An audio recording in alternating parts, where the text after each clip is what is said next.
Friends, welcome to my channel study point. What's up guys, I hope आप सब लोग ठीक होंगे एंड आप सबकी स्टडीज भी अच्छी चल रही होंगी।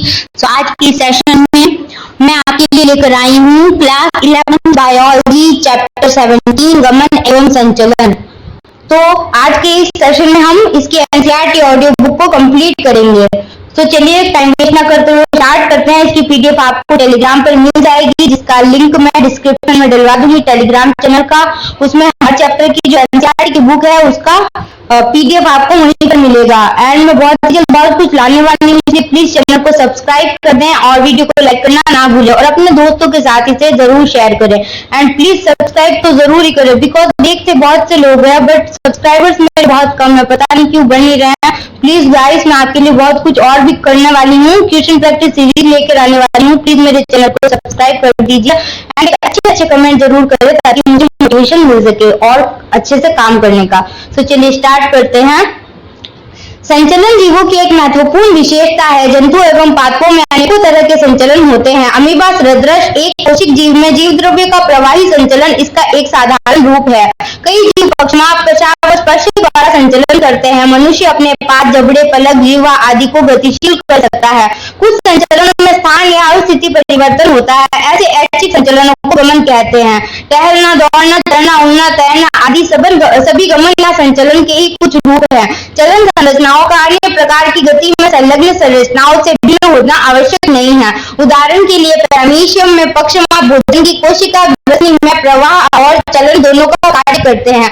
हाइड्रा अपने स्पर्श, शिकार पकड़ने और चलन के दौरान दोनों के लिए प्रयोग कर सकता है। हम अपने पास शरीर की मुद्रा बदलने के लिए प्रयोग में लाते हैं और चलन के लिए भी। उपयुक्त प्रेक्षणों से संकेत मिलता है कि गति और चलन का प्रत्यक्ष रूप से अध्ययन नहीं किया जा सकता। दोनों के संबंध को इस उक्ति में समाहित किया जा सकता है कि सभी चलन गति होते हैं लेकिन सभी गति चलन नहीं होते। जंतुओं के चलन के तरीके परिस्थिति की मांग और आवास के अनुरूप बदलते हैं। फिर भी चलन की क्रिया प्राय भोजन, आश्रय, साथ ही अनुकूल प्रजनन स्तर, अनुकूल प्राकृतिक स्थिति की तलाश या शत्रुओं बख्शी से पलायन के लिए की जाती है। 17.1 गति के प्रकार। मानव शरीर की कोशिकाएं मुख्यतः 3 प्रकार की गति दर्शाती हैं, यथा अमीबीय, पक्षमाभीय और पेशीय। अपने अध्याय 8 में पढ़ा कि पक्षमाभ और कशाभिका कोशिका झिल्ली की अपवृद्धि है। कशाभिका गति शुक्राणुओं को तैरने में सहायता करती है, स्पंज के महातंत्र में जल संचलन को बनाए रखती है तथा युग्लिना जैसे प्रोटोजोआ में चलन का कार्य करती है। हमारे शरीर में कुछ विशिष्ट कोशिकाएं जैसे महावक्षाणु, मैक्रोफेज और श्वेताणु ल्यूकोसाइट्स रुधिर में अमीबीय गति प्रदर्शित करते हैं। यह क्रिया जीव द्रव्य की प्रवाही गति द्वारा कुकुट पाद बनाकर की जाती है, दैट मीन्स अमीबा सदृश। कोशिका कंकाल तंत्र जैसे सूक्ष्म जंतु भी अमीबीय गति में सहयोगी होते हैं। हमारे अधिकांश नलिकाकार उपवृत्ति से आस्तरित होते हैं। पक्षमाप गति होती है। श्वास नली में पक्षमाभों की समन्वय गति से वायुमंडलीय वायु के साथ प्रवेश करने वाले धूल कणों एवं बाह्य पदार्थों को हटाने में मदद मिलती है। मादा प्रजनन मार्ग में डिंब का परिवहन पक्षमाप गति की सहायता से ही होता है। हमारे पादों, जबड़ों, जीवा आदि की गति के लिए पेशीय गति आवश्यक है। पेशियों के संकुचन के गुण का प्रभावी उपयोग मनुष्य और अधिकांश बहुकोशिकीय जीवों के चलन और अन्य प्रकार की गतियों में होता है। चलन के लिए पेशीय कंकाल और तंत्रिका तंत्र की पूर्ण समन्वयित क्रिया की आवश्यकता होती है। इस अध्याय में आप पेशियों के प्रकार, उनकी संरचना, उनके संकुचन की क्रियाविधि और कंकाल तंत्र के महत्वपूर्ण पहलुओं के बारे में जानेंगे। 17.2 पेशी। पेशी एक विशेष प्रकार का ऊतक है जिसकी उत्पत्ति मध्य जनन स्तरनी मध्य जनन स्तंभ से होती है। एक वयस्क मनुष्य के शरीर के बाहर का 40 से 50% हिस्सा पेशियों का होता है। इनके कई विशेष गुण होते हैं जैसे उत्तेजनशीलता, संकुचनशीलता, प्रसार एवं प्रत्यास्थता। पेशियों की विभिन्न आधारों पर वर्गीकृत किया गया है जैसे स्थापन, रंग, रूप और उनकी क्रिया नियमन पद्धति। स्थापन के आधार पर 3 प्रकार की पेशियां पाई जाती है, कंकाल, अंतरंग और हृद। कंकाल पेशियां शारीरिक कंकाल अवयवों के निकट संपर्क में होती है। सूक्ष्मदर्शी द्वारा देखने पर इसमें धारियां दिखाई देती है, इन्हें रेखित पेशी भी कहते हैं। चूंकि इनकी क्रियाओं का तंत्रिका तंत्र द्वारा ऐच्छिक नियंत्रण होता है तब इन्हें ऐच्छिक पेशी भी कहते हैं। ये मुख्य रूप से चलन क्रिया और शारीरिक मुद्रा बदलने में सहायक होती है। अंतरंग पेशियां शरीर के खोखले अंतरंग अंगों जैसे आहार नाल, जनन मार्ग आदि की भीतरी भित्ति में स्थित होती है। ये अरेखित और चिकनी होती है, अतः इन्हें चिकनी पेशियां भी कहते हैं। इनकी क्रिया तंत्रिका तंत्र के ऐच्छिक नियंत्रण में नहीं होती है, इसलिए अनैच्छिक पेशियां कही जाती है। ये पाचन मार्ग और भोजन और जनन मार्ग द्वारा युग्मक, ये पाचन मार्ग द्वारा भोजन और जनन मार्ग द्वारा युग्मक के अभिगमन में सहायता करती हैं। जैसे कि नाम से विदित है, हृदय पेशियां हृदय की पेशियां है। कई हृदय पेशी कोशिकाएं हृदय पेशी के गठन के लिए शाश्वत रचना में एकत्रित होती है। रंग रूप के आधार पर हृदय पेशियां रेखित होती है। यह अनैच्छिक स्वभाव की होती है क्योंकि तंत्रिका तंत्र इनकी क्रिया को सीधे नियंत्रित नहीं करता। कंकाल पेशी की संरचना और संकुचन क्रियाविधि को समझने के लिए हम इसका विस्तार से परीक्षण करेंगे। हमारे शरीर में प्रत्येक संगठित कंकाल पेशी कई पेशी बंडलों या पुलिकाओं की बनी होती है जो संयुक्त रूप से कोलेजन संयोजी ऊतक स्तर से घिरे रहती है, जिसे संपट या फेसिकल होता है। संपट फैस क्या कहते हैं? प्रत्येक पेशी बंडल में कई पेशी रेशे होते हैं। 17.1 प्रत्येक पेशी रेशा प्लाज्मा झिल्ली से आस्तरित होता है जिसे सार्कोलेमा कहते हैं।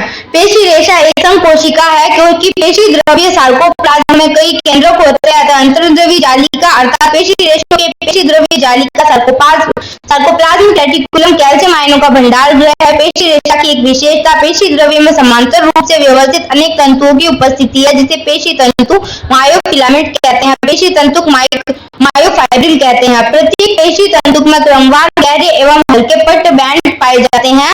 पेशी रेशे के विस्तृत अध्ययन ने स्थापित कर दिया है कि इनका रेखित रूप दो प्रमुख प्रोटीन एक्टिन और मायोसिन के विशेष प्रकार के वितरण का कारण है। हल्के बैंडों में एक्टिन होता है जिसे आई बैंड या समदैशिक बैंड कहते हैं, जबकि गहरे बैंडों में ए बैंड या विषमदैशिक बैंड कहते हैं जिसमें मायोसिन होता है। दोनों प्रोटीन क्षणनुमा संरचनाओं में परस्पर समांतर पेशी रेशे के अनुदैर्ध्य अक्ष के भी समांतर व्यवस्थित होते हैं। एक्टिन तंतु मायोसिन तंतुओं की तुलना में पतले होते हैं, अतः इन्हें क्रमशः पतले एवं मोटे तंतु कहते हैं। प्रत्येक आई बैंड के मध्य में इसे द्विभाजित करने वाली एक प्रत्यास्थ रेखा होती है जिसे जेड रेखा कहते हैं। प्रत्येक जेड रेखा से दृढ़ता से जुड़े होते हैं। ए बैंड के मोटे तंतु ए बैंड के मध्य में एक पतली रेशेदार झिल्ली जिसे एम रेखा कहते हैं द्वारा जुड़े रहते हैं। पेशी रेशों की पूरी लंबाई में ए और आई बैंड एकांतर क्रम में व्यवस्थित होते हैं। दो अनुक्रमित जेड रेखाओं के बीच स्थित पेशी रेशे का भाग एक संकुचन कार्य इकाई बनाता है जिसे सार्कोमियर कहते हैं। चित्र 17.2 विश्राम की अवस्था में पतले तंतुओं के सिरे दोनों ओर के मोटे तंतुओं के बीच के भाग को छोड़कर स्वतंत्र सिरों पर अतिच्छादित होते हैं। पतले तंतुओं के सिरे मोटे तंतुओं के सिरों के बीच में पाए जाते हैं। मोटे तंतुओं का केंद्रीय भाग जो पतले तंतुओं से आच्छादित नहीं होता एस क्षेत्र कहलाता है। 17.2.1 संकुचनशील प्रोटीन की संरचना। प्रत्येक एक्टिन पतले तंतु एक दूसरे से सटिल रूप से कुंडलित दो एफ तंतु में एक्टिनों का बना होता है। प्रत्येक एफ एक्टिन की गोलाकार एक्टिन इकाइयों का बहुलक है। एक दूसरे प्रोटीन ट्रोपोमायोसिन के दो तंतु एफ एक्टिन के निकट पूरी लंबाई में जाते हैं। एक जटिल ट्रोपोनिन प्रोटीन अणु ट्रोपोमायोसिन पर नियत अंतरालों पर पाई जाती है। विश्राम की अवस्था में ट्रोपोनिन की एक उप इकाई एक्टिन तंतुओं के मायोसिन के बंध बनाने वाले सक्रिय स्थानों को ढककर रखती है। चित्र 17.3 प्रत्येक मायोसिन मोटे तंतु की एक बहुलक प्रोटीन है। कई एकलकी प्रोटीन जिसे मेरोमाइसिन कहते हैं एक मोटा तंतु बनाती है। प्रत्येक मेरोमाइसिन के दो महत्वपूर्ण भाग होते हैं, एक छोटी भुजा से एक गोलाकार सिर तथा एक पूंछ। सिर को डायग्राम बहुत इंपॉर्टेंट है, इससे ही आप कॉन्सेप्ट को समझ सकते हैं।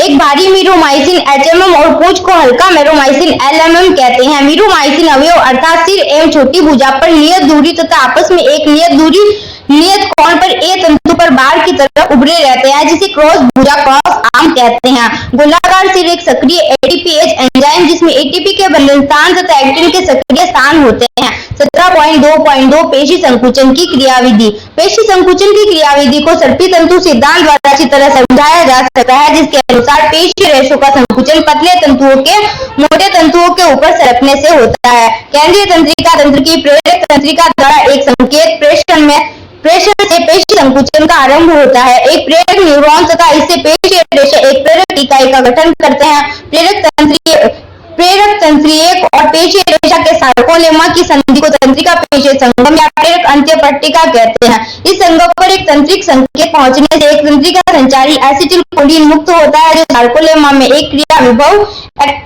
एक्शन पोटेंशियल उत्पन्न करता है। यह समस्त पेशी रेशे पर फैला रहता है, फैल जाता है, जिससे सार्कोप्लाज्म में कैल्शियम आयन मुक्त होते हैं। कैल्शियम आयन स्तर में वृद्धि से एक्टिन तंतु पर ट्रोपोनिन की इकाई से कैल्शियम बंध बनाकर एक्टिन के ढके हुए सक्रिय स्थानों को खोल देता है। एटीपी के जल अपघटन से प्राप्त ऊर्जा का उपयोग कर मायोसिन शीट्स एक्टिन के खुले सक्रिय स्थानों से क्रॉस सेतु बनाने के लिए बन जाते हैं। चित्र 17.4 इस बंध से जुड़े हुए एक्टिन तंतुओं ए बैंड के केंद्र की तरफ खींचते हैं। ये एक्टिनों से जुड़ी हुई ए रेखा भी अंदर की तरफ खींच जाती है, जिससे सार्कोमियर छोटा हो जाता है अर्थात संकुचित हो जाता है। ऊपर के चरणों से स्पष्ट है कि पेशी के छोटा होते समय अर्थात संकुचन के समय आई बैंडों की लंबाई कम हो जाती है, जबकि ए बैंडों की लंबाई जो कि त्यों रहती है। एटीपी और P2 मुक्त कर मायोसिन विश्राम अवस्था में वापस चला जाता है। एक नए एटीपी के बनने से क्रॉस सेतु टूटते हैं। चित्र 17.4 मायोसिन शीट्स एटीपी को अपघटित कर पेशी के और संकुचन के लिए क्रिया दोहराते हैं, किंतु तंत्रिका संवेगी समाप्त हो जाने पर सार्कोप्लाज्मिक रेटिकुलम द्वारा कैल्शियम+1 के अवशोषण से एक्टिन स्थल पुनः ढक जाते हैं। इसके फलस्वरूप जेड रेखाएं अपने मूल स्थान पर वापस हो जाती है, अर्थात शीतलन हो जाता है। विभिन्न पेशियों में रेशों की प्रतिक्रिया अवधि में अंतर हो सकता है। पेशियों के बार बार उत्तेजित होने पर उसमें ग्लाइकोजन के अवायवीय विखंडन से लैक्टिक अम्ल का जमाव होने लगता है, जिससे थकान या श्रांति होती है। पेशी में ऑक्सीजन भंडारित करने वाला लाल रंग का एक मायोग्लोबिन होता है। कुछ पेशियों में मायोग्लोबिन की मात्रा ज्यादा होती है, जिससे वे लाल रंग की दिखती हैं। ऐसी पेशियों को लाल पेशियां कहते हैं। ऐसी पेशियों में माइटोकॉन्ड्रिया होती है, जो एटीपी के निर्माण हेतु उनमें भंडारित ऑक्सीजन की बड़ी मात्रा का उपयोग करती है, इसलिए इन पेशियों को वायुजीवी पेशियां भी कहते हैं। दूसरी तरफ कुछ पेशियों में मायोग्लोबिन की बहुत कम मात्रा पाई जाती है, जिससे वे हल्के रंग की तथा श्वेत प्रतीत होती हैं। ये श्वेत पेशियां कहलाती हैं। इनमें माइटोकॉन्ड्रिया तो अल्पसंख्यक होती है, लेकिन पेशी द्रव्य जालिका अत्यधिक मात्रा में होती है। ये अवायवीय विधि द्वारा ऊर्जा प्राप्त करती हैं। 17.3 कंकाल तंत्र। कंकाल तंत्र में अस्थियों का एक ढांचा और उपास्यां होती हैं। शरीर की गति में इस तंत्र की महत्वपूर्ण भूमिका है। कल्पना कीजिए जब बिना दुबलों के भोजन चर्वण करना पड़े और बिना पाद अस्थियों के टहलना हो। अस्थि एवं उपास्थि विशेष प्रकार के संयोजी ऊतक है। मैट्रिक्स में लवणों की उपस्थिति से अस्थियां कठोर होती है, जबकि कॉन्ड्रोइटिन लवण उपास्थियों के मैट्रिक्स को अनन्य बनाते हैं, पैलिएबल बनाते हैं। मनुष्य में यह तंत्र 206 अस्थियों और कुछ उपास्थियों का बना होता है। इसे दो मुख्य समूहों में बांटा गया है, अक्षीय कंकाल एवं उपांगीय कंकाल। अक्षीय कंकाल में ऐसी अस्थियां होती है जो शरीर के मुख्य अक्ष पर वितरित होती हैं। करोटी, मेरुदंड, उरोस, स्टर्नम और पसलियां अक्षीय कंकाल का गठन करती हैं। करोटी अस्थियों के दो समुच्चय कपालीय ट्रेनल और आननी फैशियल से बना होता है, जिसका योग 22 है। कपाली अस्थियों की संख्या 8 होती है। यह मस्तिष्क के लिए कठोर रक्षा अवाय आवरण कपाल को बनाती है। आननी भाग में 14 कंकाली अवयव स्केलेटल एलिमेंट्स होते हैं, जो करोटी के सामने का भाग बनाते हैं। डायग्राम बहुत इंपॉर्टेंट है, डायग्राम से ही आप समझ सकते हैं। एक यू आकार की एकल अस्थि हायोइड मुख्य गुहा के नीचे स्थित होती है। यह भी कपाल में ही सन्निहित है। प्रत्येक मध्यकर में 3 छोटी अस्थियां होती है, मैलियस, इंकस एवं स्टेपिज। इन्हें सामूहिक रूप से कनस्थियां कहते हैं। कपाल भाग कशेरुक दंड के अग्र भाग के साथ 2 अनुकाल अस्थिकंदों ऑक्सीपिटल कॉन्डाइल्स की सहायता से संधियोजन करता है। द्विकंदीय करोटिया डाइकोंडाइलिटिक स्कल। हमारा कशेरुक दंड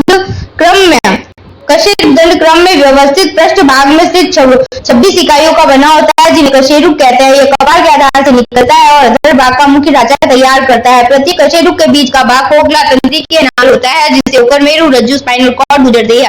प्रथम कशेरुक एटलस है और यह अनुकपाल अस्थिकंदों के साथ संधियोजन करता है। कशेरुक दंड कपाल की ओर से प्रारंभ करने पर ग्रीवा 7 वक्षीय 12 कटी 5 त्रिक सेक्रमी 1 जो कि संयोजित है और अनुत्रिक 1 जो कि संयोजित है, कशेरुकों में विभेदित होता है। ग्रीवा कशेरुक की संख्या मनुष्य सहित लगभग सभी स्तनधारियों में 7 होती है। कशेरुक दंड मेरु रज्जु की रक्षा करता है, सिर का आधार बनाते हैं और पसलियों तथा पीठ की पेशियों के संधिस्थल का निर्माण उरोसिक वक्ष करते हैं। उरोसी वक्ष की मध्य अधर रेखा पर स्थित एक चपटी अस्थि है। पसलियों की 12 जोड़ियां होती है। प्रत्येक पसली एक पतली चपटी अस्थि है, जो पृष्ठ भाग में कशेरुक दंड और अधर भाग में उरोसी के साथ जुड़ी होती है। इसके पृष्ठ सिरे पर 2 संधियोजन सतहें होती है, जिसके कारण इसे द्विशिरस्त्र भी कहते हैं। प्रथम 7 जोड़ी पसलियों को वास्तविक पसलियां कहते हैं। पृष्ठ में ये वक्ष कशेरुक और अधरी भाग में उरोस्थि से कचाव उपास्थि की सहायता से जुड़ी होती हैं। 8वीं, 9वीं और 10वीं जोड़ी पसलियां उरोस्थि के साथ साथ सीधे संयोजित नहीं होती है, बल्कि कचाव उपास्थि के सहयोग से 7वीं पसली से जुड़ी रहती हैं। इन्हें वर्टिब्रो-कॉन्ड्राइल कूट पसलियां कहते हैं। पसलियों की अंतिम 2 जोड़ियां 11वीं और 12वीं अधर में जुड़ी हुई नहीं होती, इसलिए उन्हें प्लावी पसलियां फ्लोटिंग रिब्स कहते हैं। वक्ष कशेरुक पसलियां और उरोस्थि मिलकर एक पसली पर्यंत रिब कैट जैसी संरचना बनाते हैं। डायग्राम आप देख सकते हैं। पादों की अस्थियां अपनी मेखला के साथ उपांगीय कंकाल बनाती है। प्रत्येक पाद में 30 अस्थियां पाई जाती है। अग्रपाद भुजा की अस्थियां ह्यूमरस, रेडियस, अल्ना, कार्पस, तलाई की अस्थियां संख्या में 8 होती है। मेटाकार्पस हथेली की अस्थियां संख्या में 5 और फैलेंजेस अंगुलों की अस्थियां संख्या में 14। चित्र 17.9। फीमर उरु अस्थि सबसे लंबी अस्थि। टीबिया और फिबुला टार्सल टखनों की अस्थियां संख्या में 7, मेटाटार्सल संख्या में 5 और अंगुली की अस्थियां फैलेंजेस। चित्र 17.2। कप के आकार की अस्थि जिसे पटेला कहते हैं घुटने को अधर की ओर से ढकती है, जिसे घुटना फलक। अंश और श्रोणी मेखला अस्थियां अक्षीय कंकाल तथा क्रमशः अग्र एवं पश्च पादों के बीच संधियोजन में सहायता करती है। प्रत्येक मेखला के 2 अर्धभाग होते हैं। अंश मेखला के प्रत्येक अर्धभाग में एक क्लेविकल एवं एक स्कैपुला होती है। चित्र 17.9। स्कैपुला वक्ष के पृष्ठ भाग में दूसरे एवं 7वीं पसलियों के बीच स्थित एक बड़ी चपटी त्रिभुजाकार अस्थि है। स्कैपुला के पश्च चपटे त्रिभुजाकार भाग में एक उभार कंटक एक विस्तृत चपटे प्रबंध के रूप में होता है, जिसे एक्रोमिन कहते हैं। क्लेविकल इसके साथ संधियोजन करती है। एक्रोमिन के नीचे एक अवनमन जिसे ग्लिनोइड गुहा कहते हैं ह्यूमरस के शीर्ष के साथ कंधों की जोड़ बनाने के लिए संधियोजन करती है। प्रत्येक क्लेविकल एक लंबी पतली अस्थि है जिसमें 2 वक्र पाए जाते हैं। इस अस्थि को सामान्यतः जत्रो कॉलर बोन कहते हैं। श्रोणी मेखला पैल्विक गर्डल में 2 श्रोणी अस्थियां होती है। प्रत्येक श्रोणी अस्थि 3 अस्थियों के संलयन से बनी होती है, इलियम, इस्चियम और प्यूबिस। इन अस्थियों के संयोजन स्थल पर एक गुहा एसिटाबुलम होती है जिसे उरु अस्थि संयोजन करती है। अधर भाग में श्रोणी मेखला के दोनों भाग मिलकर प्यूबिक संलयन बनाते हैं, जिसमें रेशेदार उपास्थि होती है। 17.4 संधियां या जोड़। संधियां या जोड़ हर प्रकार की गति के लिए आवश्यक है, जिनमें शरीर की अस्थियां सहयोगी होती है। चलन गति भी इसका अपवाद नहीं है। जोड़ अस्थियों अथवा एक अस्थि एवं एक उपास्थि के बीच का संधि स्थल है। जोड़ों द्वारा गति के लिए पेशी जनित बल का उपयोग किया जाता है। यहाँ जोड़ आलंब का कार्य करते हैं। इन जोड़ों पर विभिन्न कारकों पर निर्भरता के कारण बदलती है।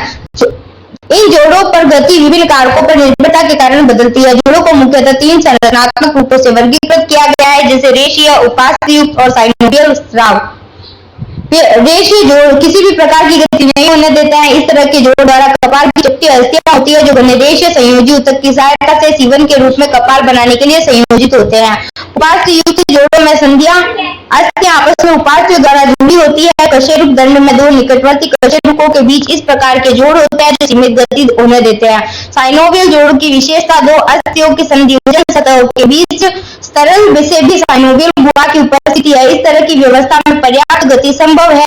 ये जोड़ चलन सहित कई तरह की गति में सहायता करते हैं। कंदुकलिका संधि ह्यूमरस और अंश मेखला के बीच कब्जा संधि, घुटना संधि, धुराग्र संधि, पाइवट संधि एटलस और अक्ष के बीच, विसर्पी संधि, ग्लाइडिंग संधि कार्पल्स के बीच और सैंडल संधि अंगूठे के कार्पल और मेटाकार्पल के बीच इसके कुछ उदाहरण हैं। 17.5 पेशी और कंकाल तंत्र के विकार। मिस्थेनिया ग्रेविस एक स्वप्रतिरक्षा विकार जो तंत्रिका पेशी संधि को प्रभावित करता है। इससे कमजोरी और कंकाली पेशियों का पक्षघात होता है। पेशीय दुष्पोषण विकारों के कारण कंकाल पेशी का अनुक्रमित अपहासन, अपतानिका शरीर में कैल्शियम आयन की कमी से पेशी में तीव्र ऐंठन, संधि शोथ, आर्थराइटिस, जोड़ों की शोथ, अस्थि सुषिरता ये उम्र संबंधित विकार है जिसमें अस्थि के पदार्थों में कमी आने से अस्थि भंग की प्रबल संभावना है। एस्ट्रोजन स्तर में कमी से इसका सामान्य कारक है। गाउट जोड़ों में यूरिक अम्ल कणों के जमा होने के कारण जोड़ों की शोधन।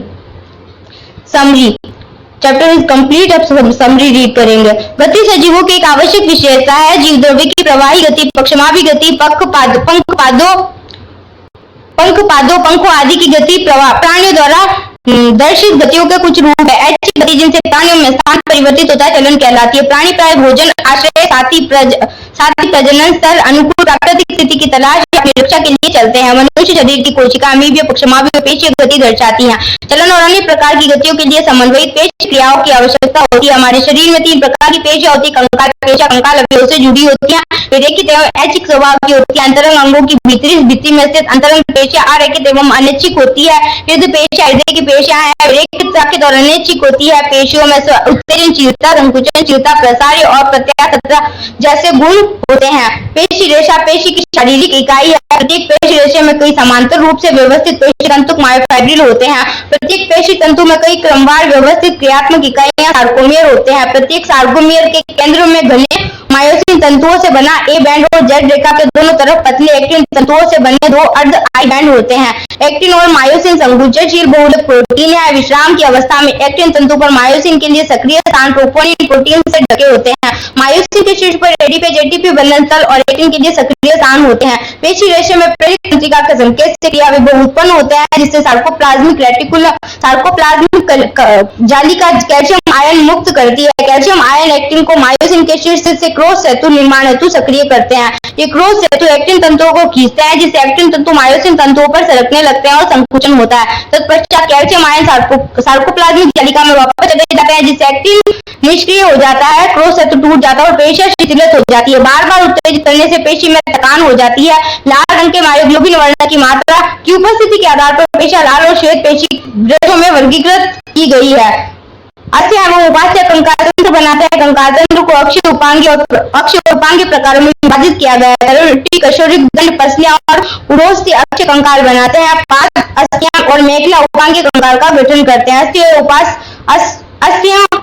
और उपास्थि के बीच 3 प्रकार के जोड़ संधि पाए जाते हैं, रेशो, उपास्थयुक्त और साइनोवियल। साइनोवियल जोड़ में पर्याप्त गति संभव और इसलिए चलन में महत्वपूर्ण भूमिका निभाते हैं। Chapter is complete. Question answer आपको अपने नोट्स में ही मिलेंगे, ध्यान से ढूंढिए एंड क्वेश्चन आंसर करिए, जो कि बोर्ड के लिए इंपॉर्टेंट है, नीट वालों के लिए इंपॉर्टेंट नहीं है। तो चलिए मिलते हैं अगली वीडियो में। Thanks for watching, bye. Please video को लाइक करें, शेयर करें एंड चैनल को सब्सक्राइब करें एंड बेल आइकन को जरूर प्रेस करें, ताकि आपके लिए ऐसी वीडियो जल्द से जल्द आपके लिए नोटिफिकेशन के रूप में आती रहे। बाय।